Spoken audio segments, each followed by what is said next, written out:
Hey, welcome to another edition of Lee's Thoughts, and today a vendor has sent to me for a paid review, and this is a free product, a air horn for a car. And you can just simply replace this with your any ordinary car horn. So here's the unboxing. Here's the actual air compressor that powers that big air horn.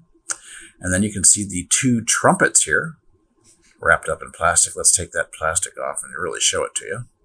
Wow, look at the size of those puppies, huh? So, and then inside here, you're going to find various things like the wiring harness. Goes to your battery and to your air horn. And then there's a relay that turns it on and off. Various mounting hardware. A ground wire. And then the air supply from your compressor to your horn.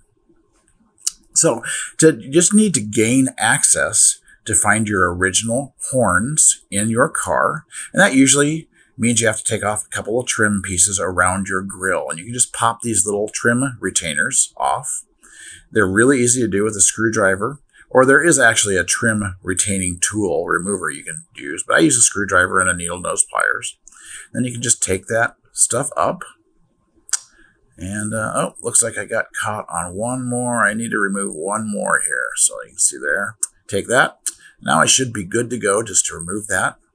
And then under here, by the grill, you're going to find your horn. There's one horn, the high horn, and the low horn. There's usually two horns on every car. You just disconnect that and simply connect your new air horn, mount it, and you're good to go.